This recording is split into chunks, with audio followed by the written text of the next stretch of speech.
Assalamualaikum warahmatullahi wabarakatuh.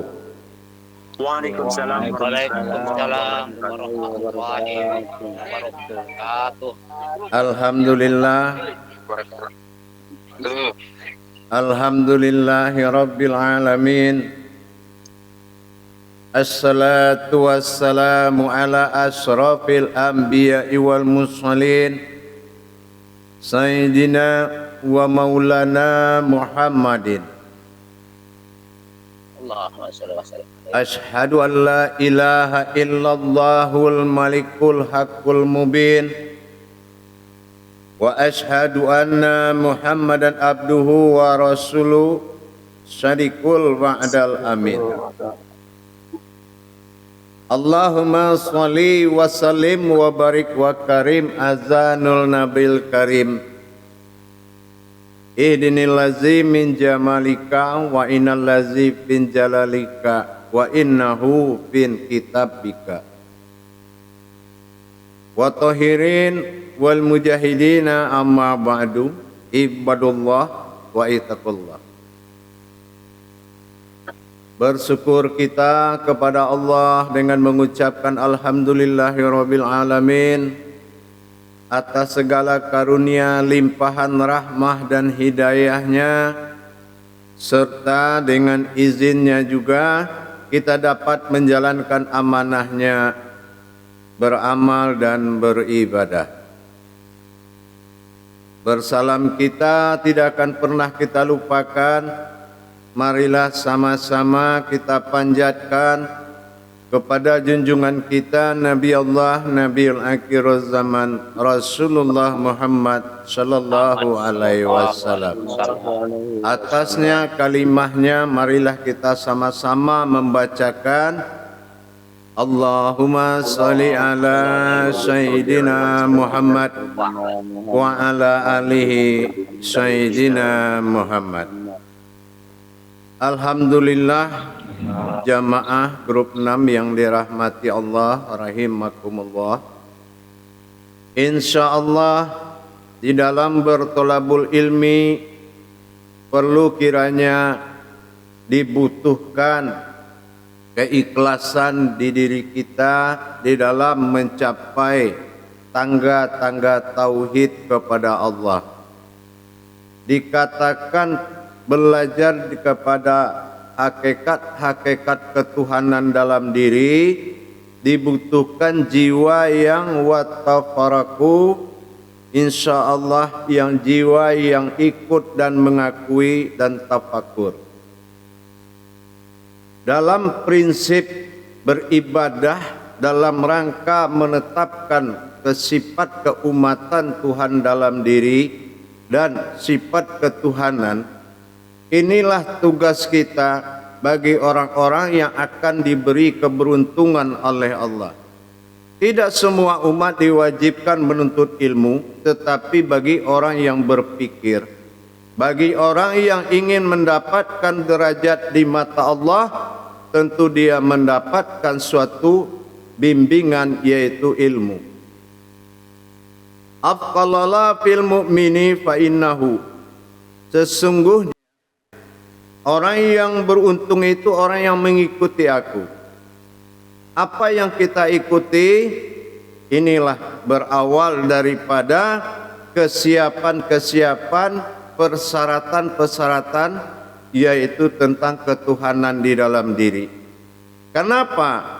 Karena Allah tidak memerintahkan semua makhluk untuk beribadah kepada Dia. Allah tidak memerintahkan semua makhluk sholat ke masjid. Allah tidak perintahkan semua makhluk berzikir, tapi masing-masing sudah pada makomnya. Kalau burung berkicau, dia bertasbih kepada Allah, maka menjadi keindahan bagi kita yang mendengar. Inilah tauhid-tauhid. Jadi bagaimana landasan kita mencapai tauhid tadi? Kita umpamakan melihat seorang anak kita. Kalau seandainya kita tidak menyaksikan istri itu melahirkan, tiba-tiba anak sudah besar ketemu dengan kita. tanpa ada yang saksian yang tidak kita alami, bagaimana kita mencari mana anak, mana bapak dalam wujud tadi. Nah, sama dengan kita mencari sifat ketuhanan dalam diri. Sama dengan seseorang yang berpisah puluhan tahun dengan istrinya, tiba-tiba dia mau berangkat, istri hamil, dia melahirkan, sudah besar anak, kita pulang. Nah, bagaimana kita mengatakan dan merasakan itu anak seandainya istri tidak bicara, cuma orang lain yang kasih tahu ini anakmu? Bagaimana hubungan anak dengan bapak melalui jasmani?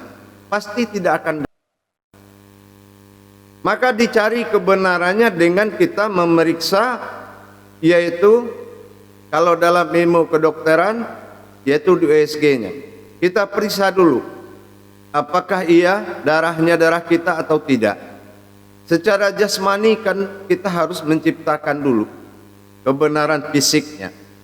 Nah, tetapi yang paling berharga di situ adalah sami'na wa ta'na dikala seseorang mengatakan itu anakmu. Nah, sama dengan kita bertuhan kepada Allah. Kalau sudah mengatakan bahwasan yang kamu tempati itu adalah sifat-sifat dan kodratku semata, maka kujadikan keinsananku untuk kamu sebagai alat bagi kodratku untuk mencapai diriku. Apa alatnya? Perasaan, rasa rindu, rasa sayang, kecintaan. Kalau dikaji kodrat Allah itu semuanya, dia tidak memiliki itu. Maka diperintahkan kepada keinsanannya, yaitu sebuah ruh yang ditiupkan menjadi rohani bagi diri, untuk mendapatkan kodrat ini kembali maujud kepada asalnya. Kembali dia dalam zahirnya diperintahkan untuk menyembah. Kebenaran ini ada pada apa? Kalau kodrat memang untuk menuju wujudnya itu sudah benar, tidak disalahkan lagi. Bahkan tidak bisa kita bantah kalau memang dia yang memiliki. Terus apakah zat nur batin segala sifat yang 7 tambah 10 amal besar bisa menangis? Tidak. Bisa ketawa? Tidak. Bisa bercinta? Tidak. Dia fana fillah. Dia tidak berdarah, tidak berurat, tidak memiliki sifat insan. Maka dikatakan, bagaimana caranya dia menjadi sebuah keumatan? Tentu dengan adanya keinsanan yang memakai kodrat tersebut. Dalam keinsanan ini tadi, datanglah suatu wujud rahasia Allah yang tidak umat, tidak Tuhan, bersemayam di dalam sifatnya. Inilah yang menjadi kodrat batin bagi Allah yang diciptakan serentak, yaitu dengan khalik dan kulik. Khalik dan kulik dalam satu ciptaan, dalam satu wujud yang sama. Sifat dari khalik dinamakan kulik. Kulik itu adalah suatu sifat batin, pandangan bagi Allah. Para jemaah sekalian yang dirahmati Allah. Jadi kalau ada wujud batin itu masuk ke dalam persyaratan-persyaratan syahadat, dia harus mengalami, dia harus melihat dengan jelas, dia harus merasakan. Inilah keterlibatan insan tadi membawa kod masuk ke dalam sifat ma'aninya Allah. Masuk ke dalam sifat ma'ani berderajat sebagai umat, yaitu berinsannya Allah pada kodratnya sendiri, atau kita katakan bersifat Allah pada zatnya. Nah, kalau Allah bersifat pada zatnya, disinilah kita mendapatkan nilai keinsanan kita. Sementara yang berinsan itu Allah. Untuk apa dia berinsan? Di dalam sifatnya sendiri, untuk menepati aufu bil augud, tepati janjimu. Apa janjimu? Innani anallaha ma'buduni. Aku Allah, engkau umat yang akan menyembahku. Allah berikan suatu sifat batin bernama ma'in ada di dalam kodrat ma'ani. Sifat ma'in ini adalah sebuah wujud batin yang bersemayam di dalam sifat yang 7 atau sifat kodrat yang 10 besar. Jadi dengan adanya dikatakan at-tahrik, apa yang dikatakan at-tahrik? Bukankah kamu, kata Allah, tidak menyaksikan apa yang turun di malam hari? Al-kharik, mana toriknya? Itu yang cahaya yang turun di malam hari, dikatakan torik itu bintang. Nah, itulah dalam maujud yang harus kita selesaikan. Dalam maujud torik itu dinamakan sebelum masuk diri kita bernama ma'in. Dia adalah sebuah bola mata batinnya Allah. Maka kalau kita lihat bintang itu bernama at-torik. At-torik itu pandangan yang rahasia, pandangan yang sangat tajam, pandangan yang sangat kuat. Jadi pandangan yang sangat kuat ini, dia bisa bertajalli dan wajib merasakan dan mengalami. Karena itu adalah alat sifat bagi Allah untuk bersaksi di dalam kodratnya sendiri. Jadi akhirnya apa Allah katakan? Dia hanya bisa menembus apa saja yang dia mau saksikan. Apa yang mau lihat? Seperti kita lihat riwayatnya Nabi Yusuf. Kalau Allah belum akui dia gagah dan tampan, tidak pernah umat mengakuinya. Tetapi setelah bintang mengakui ketampanannya, Nur Torik itu mengakui, maka dia berkedip-kedip seperti bola mata. Itu adalah pembelaan Allah batinnya dari Torik itu untuk menyaksikan kebenaran dan mengambil keputusan. Akhirnya diakui ketampanannya Nabi Yusuf itu. Nah, begitu juga di saat dia bersemayan ke dalam diri sifat 7 bernama ma'ani atau ma'nawiyah, dia maujud dalam bentuk ma'in. Ma'in itu, coba perhatikan bola matamu. Di situ kayak berkaca-kaca indahnya. Itulah yang dikatakan sebecik air dari sulbi tadi. Dia sangat indah, halus dan sangat indah. Lihat bola mata kita itu. Nah itu. Jadi kalau dikatakan semua malaikat pun tidak bisa bersembunyi dari penglihatan itu. Jangankan makhluk. Tinggal lagi kita belum bisa mendapatkan haknya. Kenapa? Karena dia akan mau dalam pencarian kodrat tersebut. Nanti begitu ketemu diri yang berdiri, baru kita kaget. Selesai, dari siapa yang menyaksikan? Baru di situ ada penjelasannya. Tetapi kodrat batin itu, Nur Torik itu, yang sinar yang ada di dalam bintang itu, inilah yang jatuh ke dalam bola mata dan di dalamnya ada nur ma'in. Itu yang dikatakan dengan pensaksian wujud batin. Ini hanya wujud batin, sebuah batin yang sama kejadian diserentak dengan kekolikan Allah. Maka derajat dia dinamakan kulik. Allah kholik, dia kulik. Nah inilah Allah menjadikan sifat kholiknya yaitu bernama kulik. Kulik itu adalah sulbi. Baik para jemaah sekalian, kita akan bermujakarah dengan meneruskan dari tausiah ini. Baik, kita mulai muzakarah. Saya akan takbirkan, nanti jemaah jawab dengan la ilaha illallah wallahu akbar. Sallu ala muzakaratun fil jami'ati rahimakumullah. La ilaha illallah wallahu akbar. Silakan moderator memimpin jamaah. Terima kasih Bu ya atas tausiahnya. Jemaah yang mau bertanya silakan.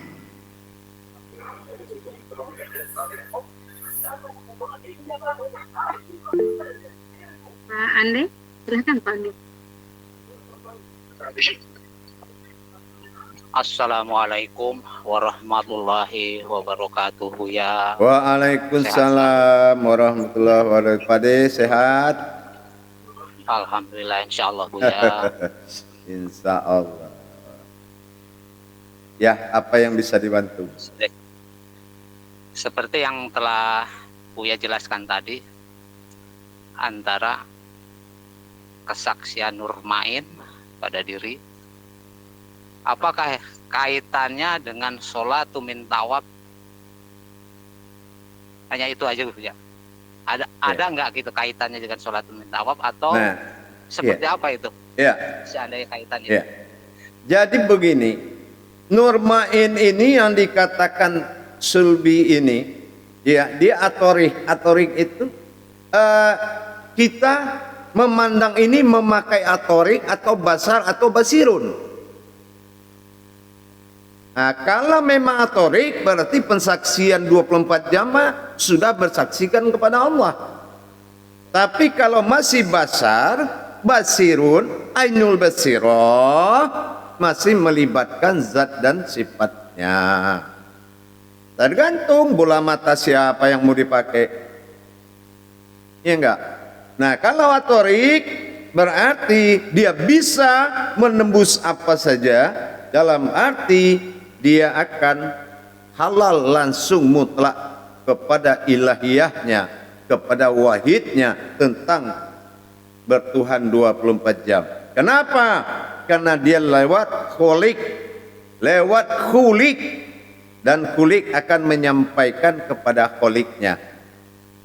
Gitu. Ingat, ini khulik dengan khulik. Kalau penempatannya norma ini itu khulik. Khulik itu serentak dia terjadi, ya. Jadi saksi dengan yang apa itu serentak, cek, ya. Itu. Jadi tidak ada kun fayakunnya di situ, belum ada kun fayakun, ya.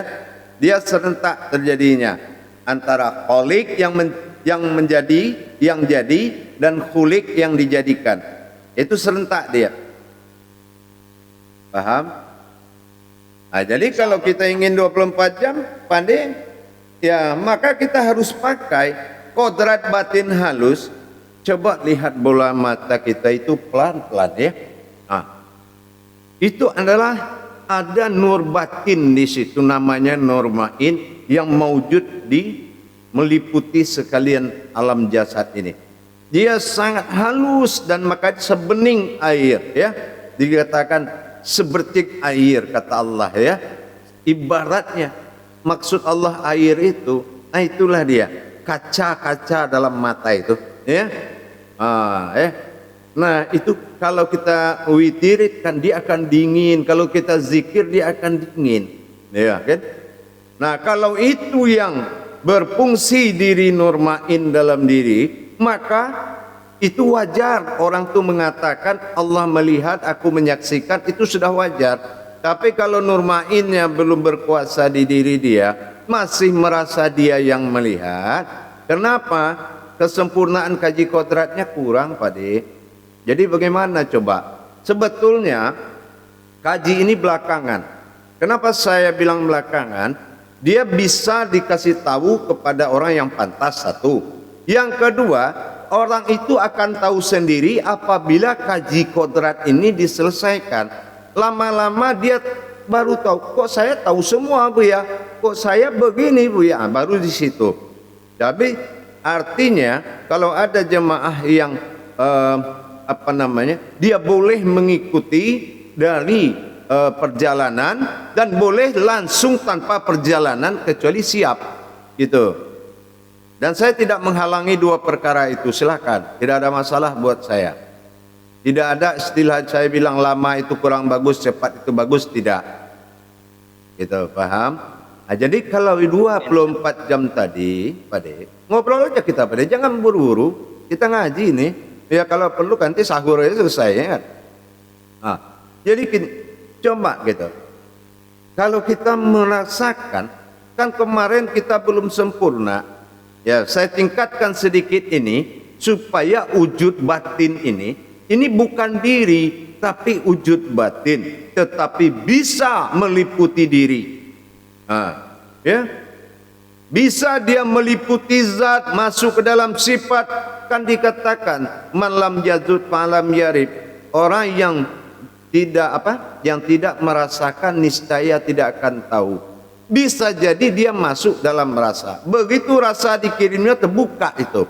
Nah, begini. Bisa juga dia masuk dalam penglihatan, basar, basir, basirun, atau dikatakan ainul basiroh. Bisa jadi dia, karena bisa Allah ngebatin kemanapun dengan mata dia. Itu paham? Ya, Oh, pantas tayangan minggu lalu Buya tentang kesaksian belum ada jawaban gitu. Jawab sama jemaah gitu. Oh, ini rupanya ini nih Pak Parlan nih jawabannya. Makanya kalau kaji tauhid itu seolah-olah kayak jatuh, nah pasti jatuh Duren. Karena tauhid itu dia selalu naik, nggak ada kaji tauhid itu yang rata, dia akan naik. Makanya nanti Allah bilang setelah kebenaranku turun maka berpisahlah kalian. Itu saja yang membuat saya bertahan. Ya, seharusnya udah saya pisah-pisahin. Nah, yang bodoh-bodoh di sini, yang pintar naik, pindah makom. Seharusnya kan gitu. Nah, Pak De kan nggak mau teman-temannya ditinggalin. Kita maunya rame-rame, ya kan gitu. Ya udah, saya sabar ngajarnya, kan gitu. Rasa cinta sama kawan-kawan. Nah, itu dia. Bagus, itu mulia hatinya itu. Ya, kenapa? Sangat luas alam ini. Jemaah ini kalau semuanya jadi para wali masih kurang bagi Allah. Gitu, ya. Masih kurang, meskipun satu kutub itu satu orang, tapi kita nggak ingin melihat di bawah kita ada teman kita, kan gitu. Insya Allah lah. Baik. Insya. Ya itu aja Bu ya. Assalamualaikum warahmatullahi wabarakatuh. Waalaikumsalam warahmatullahi wabarakatuh. Lanjut. Silakan Pak Fitra. Assalamualaikum warahmatullahi wabarakatuh Buya.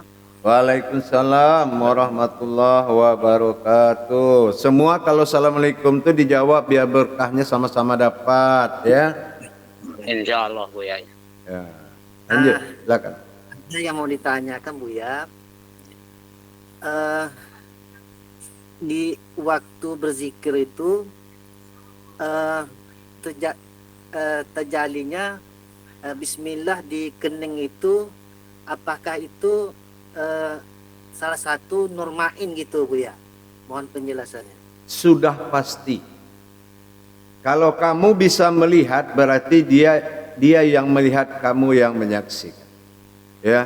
Kenapa kalau tanpa dia ada, kita tidak akan mampu. Basar kita terbatas, basir kita terbatas, basirun kita terbatas. Ya. Semua ainul basiroh pun terbatas. Dia lebih tinggi dan dahsyat bukan dalam kodrat ciptaan. Dia itu terjadi serentak dengan yang jadi sebagai sifat bagi kholik bernama kulik. Ya, jadi nggak bisa kalau dia bilang, hei jasad saya pakai kamu, saya mau merasakan benar nggak pengakuan dia pernah lihat kamu. Dia masuki kita, dia bisa. Makanya ditempatkan Allah di dalam kodrat makni. In itu ma'ain. Ma'in itu makom penglihatan Allah, ya. Ain itu melihat. Ma'ain, ya, ma'in kalau bahasa kitanya, ya. Ain. Alamnya apa? Salat fardu ain. Nah, coba kan langsung dia yang turun itu menyaksikan. Apa yang dia saksikan? Pertemuan kodrat dan sifat Allah dengan wujud Tuhan yang sebenarnya. Cuma karena dia tidak punya insan, terpaksalah kita yang turun keinsanan Allah dalam berperasaan, dalam menangis, dalam gigih, dalam berjuang. Inilah ibadah kita. Ibadah kita mempertemukan. Kalau untuk menghadap Allah, kapan kita bisa?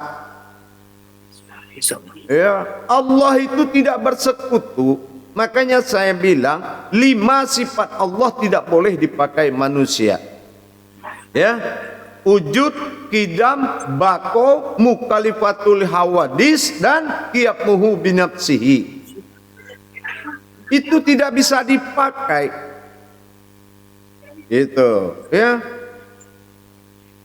Hanya nur ma'in inilah, kodrat batin Allah ini, yang bisa membuat kita ada dalam wujud yang tidak boleh dipakai tadi.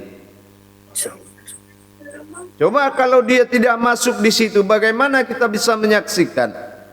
Contoh, mukhalifatul hawadis, dengan nama Allah yang, dengan sifat Allah yang menciptakan semua berbeda. Nah, ini wajah kita contohnya.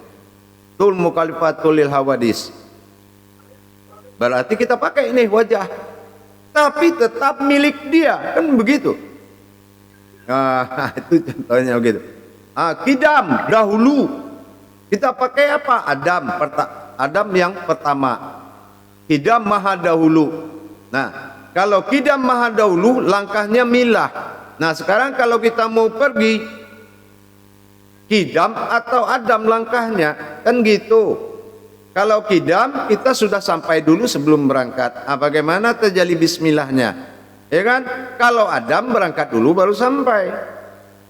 Nah, itu. Ini enggak? Alhamdulillah.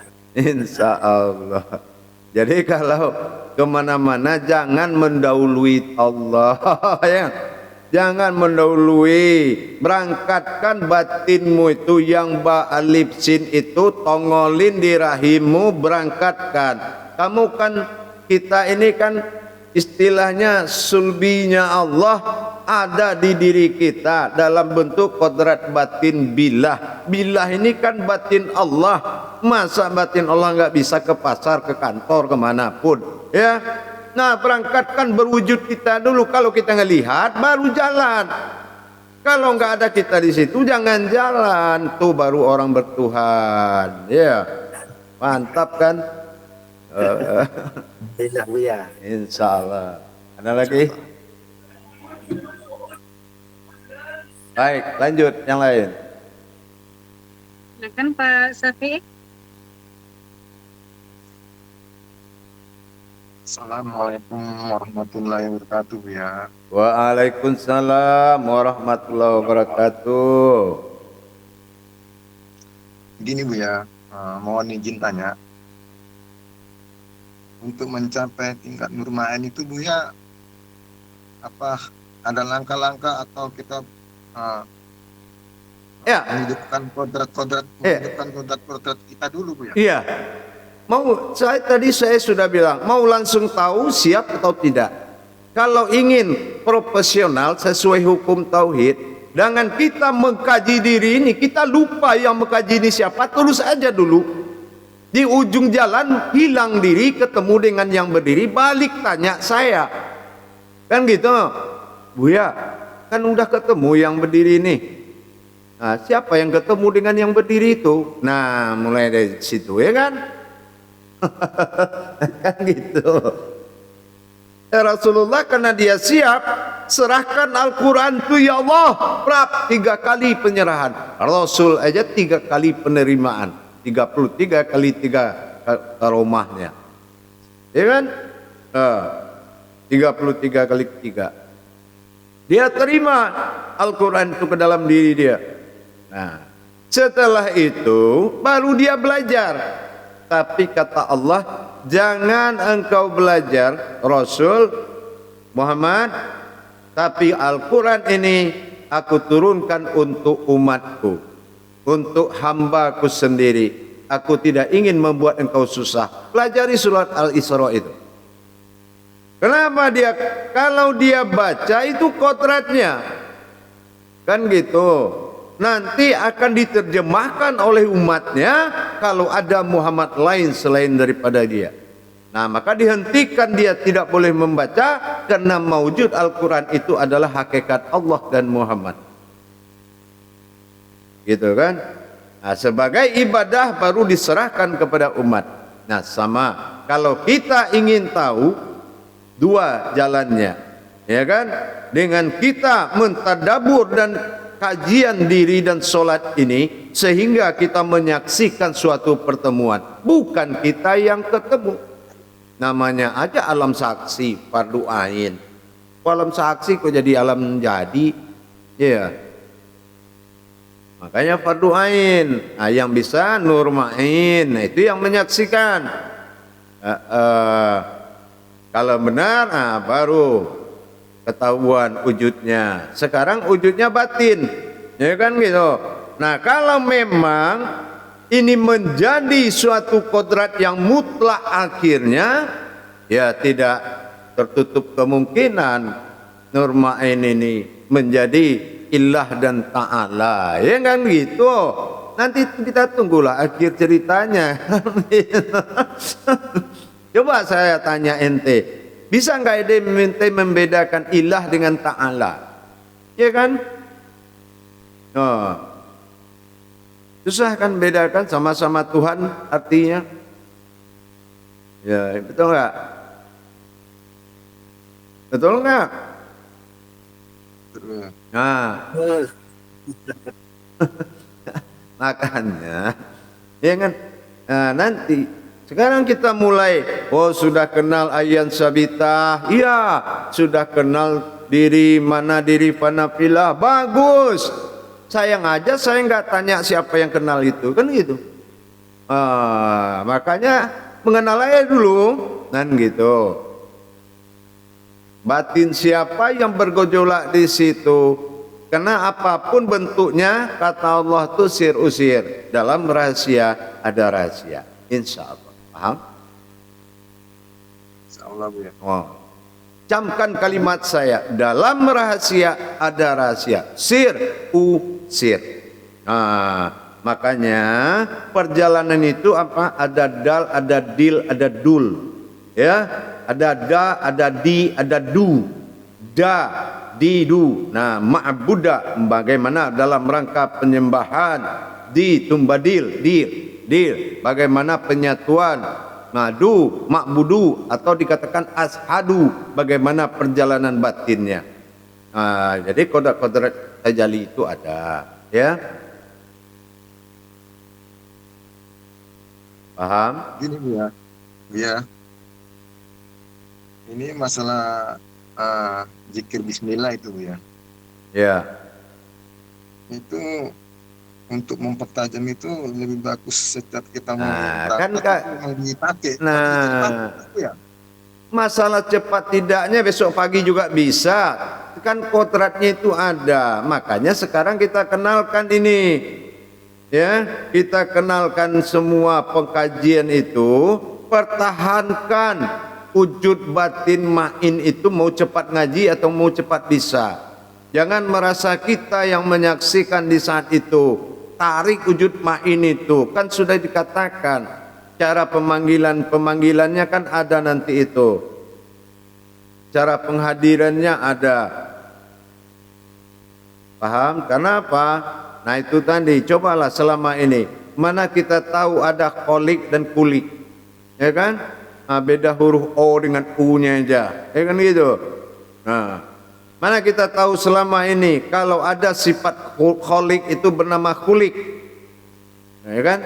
Nah insya Allah sekarang kita sudah mulai tahu, ya enggak, bahwasanya semuanya apapun yang kamu lakukan di dalam hati dan batinmu Allah itu tahu. Berarti bukan Tuhan itu yang berkata begitu, tetapi perantara sifat nur ma'innya yang bisa membolak-balik atau yang tahu apa yang kamu rahasiakan dalam hati.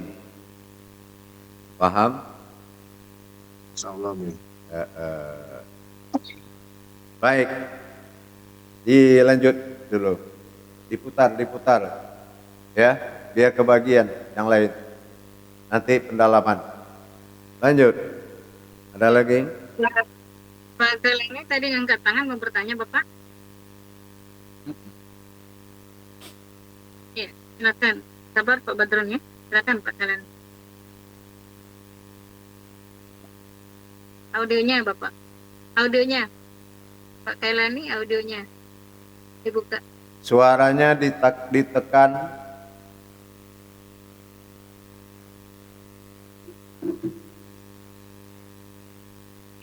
Assalamualaikum warahmatullahi wabarakatuh. Waalaikumsalam warahmatullahi wabarakatuh. Semoga Buya sehat selalu. Insyaallah. Kita tanyakan tentang masalah Nurbain Buya. Videonya Tadi Buya dibuka. sebut. Videonya tuh dibuka.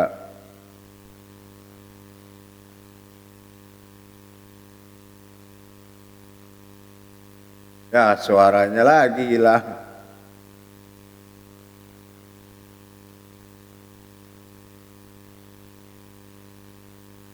Ya. Suaranya ditekan dulu. Sekali aja, jangan ulang-ulang. Ya, Ya udah, lanjut aja lah ngomong. Ya, terus. jadi tentang Nurbain. Ya, Jadi Nurbain itu adalah sulbi dari Nur Kholik ya. ya. Atau Kholik itu jadi Khulik. Begitu. Kulik. Kulik itu sifat dari kholik. Oh ya. Tidak pasangan, ingat ya. Kalau pasangan dia zat dari kholik, nah itu pasangan. Tapi kalau sifat dari kulik itu enggak pasangan, ya. Itu satu kodrat. Oh ya. Nah, Terus kita simpulkan daripada paparan-paparan Buya tadi, itu dikembalikan kepada batin itu yang tidak berhuruf dan tidak bersuara itu Buya. Sehingga tulus dalam keadaan pelaksanaan cara menzikirkan segala macam zikir gitu Buya. Bagaimana itu ya? iya. Kalau dia itu adalah sebuah wujud batinnya Allah, ya, yang bersifat di dalam sifatnya sendiri. Jadi kalau dia lihat itu sudah sama wujud Tuhan melihat. Jadi gitu, ya.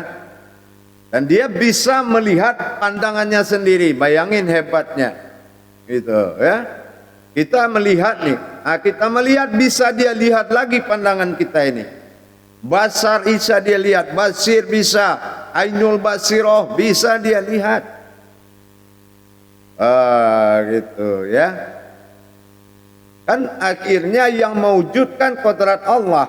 Makanya kalau Allah yang melihat, pasti ada yang menyaksikan. Itu kodrat Tuhan bernama Ma'in itu tadi.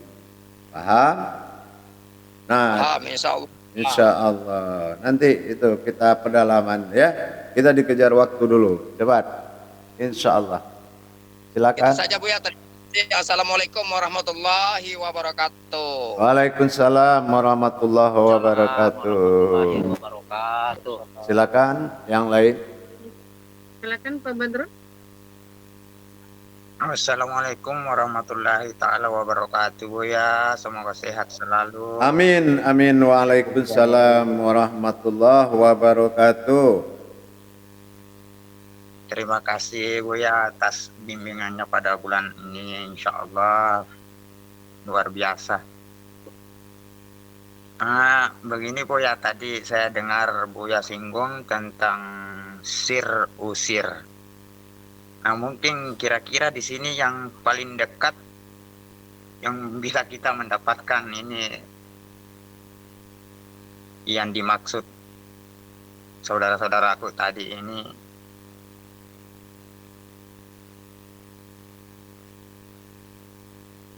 Terus?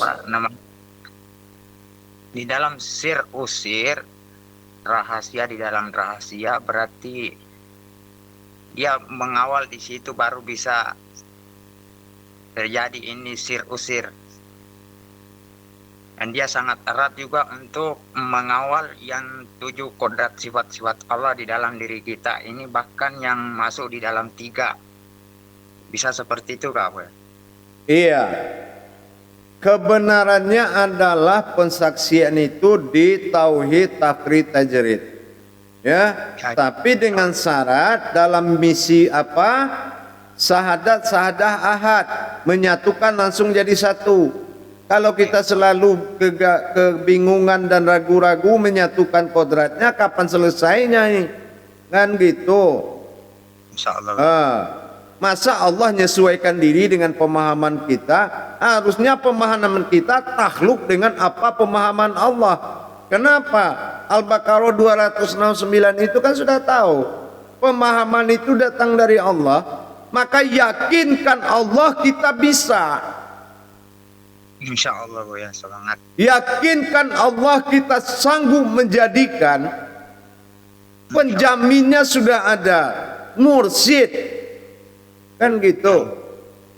Nah, kenapa kita ragu dengan kodrat yang ada, kan gitu? Karena apalagi syahadat ahad menyatukan kodrat ini menjadi satu, namanya ihram. Mana perbuatan diri rahasia, kan kita sudah belajar. Makanya saya uji keterampilan cara berpikir jamaah dengan menganalisa YouTube saya ini.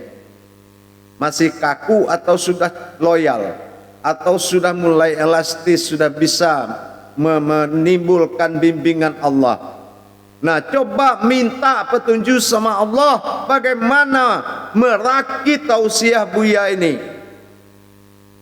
Ya kan, minta sama Allah. Ya, jangan berpendapat. Kalau berpendapat gugur pendapatmu. Ini gitu. Insya Allah Buya. Ya.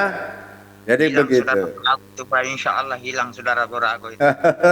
Jadi, makanya zalikal kitabul la raiba fihi hudal lil muttaqin. Itu dikatakan Al-Baqarah ayat pertama itu. Ya kan? Tidak ada keraguan-raguan bagi seorang yang mutakin itu tentang ayat-ayatku, tentang Al-Quran. Tidak ada ragu lagi. Nah, selayaknya kita menyaksikan Allah dalam maujud diri kita. Sekarang ini kan, yang penting tingkat perjalanan batin itu ashadu. Ya, artinya memang batin yang bisa menyaksikan. Kan gitu. Ya, gitu. Jadi memang harus benar-benar pengakuan mutlak itulah yang harus dicapai. Insya Allah ya. Coba kita kaji aja semua kodrat Allah. Saya sudah bilang, kalau tidak ada keinsanan, bagaimana kodrat itu bisa kita dapati? Nur semaunya dia, zat semaunya dia, batin semaunya dia. Sama basar, kalam, hayat, kodrat, iradat, ilmu, dan semaunya dia. Kenapa? Tidak dirakit oleh sebuah keinsanan Allah yang bernama insanu. Itulah diri batin. Bagaimana kita menjadi insanunya Allah dalam kodrat batin. Bagaimana kita mengkaji semuanya, kita dapat terkumpul menjadi satu batang tubuh bernama lahu. Kalau laha masih jasad, lahi masih rohani. Tapi kalau lahu sudah jasadku. Apa jasad lahu? La ilaha illallah akan kulitku, illaha akan dagingku, illallah akan uratku, Allahu Allah akan tulangku, Allahu sebatang tubuhku, Allah kata jantung, hu Allah aku yang Allah kata nyawa. Berarti di situ sudah kita miliki nahu. Nanya aku, akunya Allah, hunya aku. Nah, gitu. Tapi kalau nanya masih dibawa-bawa, hunya tinggal, belum nahu. Boleh kamu pakai na atas namaku, kata Allah, nahu, ya kan? Tapi dengan syarat memang kodrat itu kodrat aku semua, kan gitu. Oh susah Buya menetapkan apakah batin main tuh, kan gitu. No, coba kalau kita buka rahasia bola mata yang bening bersih ini, yang dikatakan air sulbi itu, iya kan? Makanya kalau kita dengan setetes air susu, ingat gak dahulu-dahulu nenek-nenek kita kalau kita sakit mata cari orang habis beranak, ya orang yang baru beranak kecil minta air susunya tetes di mata, sembuh kan? Benar Pak, benar ya. Benar nggak? Nah, baru tahun ini kajiannya ketemu, udah habis air susu orang, ya kan? Kajinya baru nongol sekarang. gitu. Iya kan? Nah, Saya juga bulan ini merasakan hidup seperti itu Buya. nah, coba kaitan dari kodrat tadi. Jelas banget, ya haruju, ya kan? Insya Allah. Nah, tuh air susu perempuan dengan setetes air sulbi itu. Begitu sakit mata karena dia satu penciptaan. Ini kita belum kaji haruju ya. Air batin itu, air batin perempuan tuh air susu itu bahaya kajinya itu. Kita kaji ma'in aja begini nih, yang digelar orang mani. Nanti gimana kita?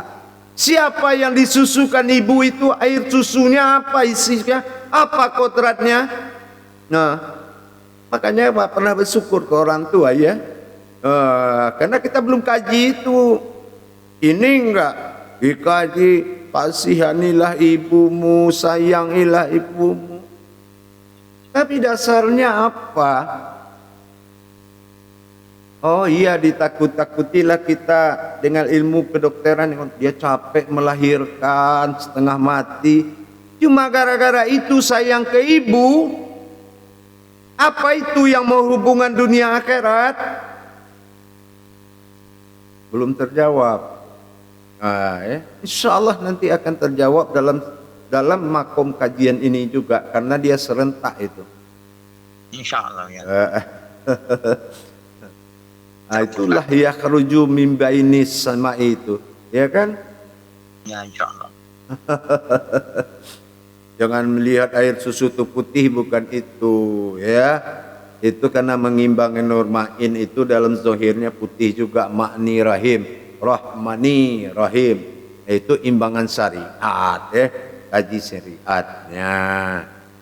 Meskipun ibumu menyusukan kamu dengan susu botol dari pasar, karena susunya kering atau tidak berair, tetapi nilainya sudah sama. Insya Allah. Ya udah, nggak usah kaji ibu dulu, nanti susah saya.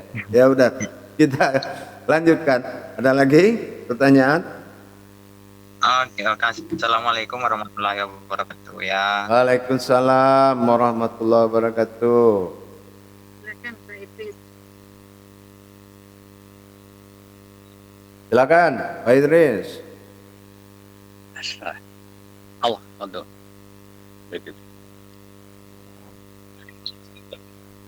Silakan. Assalamualaikum warahmatullahi wabarakatuh. Waalaikumsalam. Amin. Waalaikumsalam warahmatullahi wabarakatuh. Alhamdulillah Buya, konsep Buya insya Allah tetap istiqomah. Amin insyaallah. Kaitan dengan bulan suci Ramadan itu, yaitu ya melaksanakan 10 amalan itu yang setiap waktu yang tetap dibagikan dua-dua. Insyaallah. Kemudian kita melaksanakan selesai sholat fardu, yang itu kita kedepankan dulu, karena mensucikan di dalam bulan puasa kita selalu berjuang. Ya. Selesai itu konsep dan istiqomahnya yang selalu dengan zikirullah itu tetap dilaksanakan Buya, walaupun keadaannya itu merasa kesendirian ya di tempat sholat, misalnya masjid atau musola, rasanya sendiri itu orang tidak ada tuh, tidak ada masalah bagi diri pribadi, karena kayaknya belum lengkap kalau kita bertafakur, berzikir kepada Allah Subhanahu Wa Taala. Yang dirasakan Buya memang konsepnya tetap kita laksanakan sesuai konsep pribadi yang dituntun oleh Buya tentunya, dengan memperbanyak istighfar yang pertama, kemudian dilanjutkan dengan zikir-zikir subhanallah, alhamdulillah, la ilaha illallah. Ketika melaksanakan zikirul itu rasa memang di batin menyatu dengan Allah Subhanahu Wa Taala. Wujudnya Allah Maha melihat keadaan kita yang berpuasa. Merasakan Buya ketika puasa ini rasanya tidak ada apa-apanya, kuat. Karena dengan kalimat la haula wala quwata illa billahil aliyyil azim, itu mungkin wujud dan maujudnya kodratnya Allah yang diberikan oleh kita yang melakukannya. Pertanyaannya? Pertanyaan itu sifat-sifat itu buaya mungkin ya kita kan masih Jangan batas. salah sebut buaya apa buya nih. Buya. Ya, Nanti saya ganti gurunya dengan buaya nanti. iya buya. Itu. Terus? Ya, sifat yang tadi yang disampaikan maujudnya kodratnya Allah bagi diri kita, apakah itu yang dinamakannya, buya? Ya, kalau kita merasa Allah itu ada, berarti tidak susah dikaji dulu. Pelihara maujudnya dan akui. Insya Allah. Nah itu. Insya Jadi dengan kita mencintai jasad kita, maujudnya Allah, sampai kerinduan dan ingin mencari yang wujudnya, itu lebih bagus daripada tanpa cinta mencari Allah. Iya enggak? Pelihara maujudnya, insya Allah, ya. Insya Allah. Karena yang dicari itu yang mencari, ya. Karena yang dicari itu enggak ada, cuma perintah mencari ada. Nah itu. Terasa, Bu ya. Insya Allah. Insya Allah. Baik. Amin. Amin. Insya Allah. Terima Ya. kasih, Bu ya. Insya Allah. Assalamualaikum warahmatullahi wabarakatuh. Waalaikumsalam warahmatullahi wabarakatuh. Baik. Para jamaah sekalian, 10 menit lagi saya kembali. Assalamualaikum warahmatullahi wabarakatuh. Waalaikumsalam warahmatullahi wabarakatuh. Warahmatullahi wabarakatuh.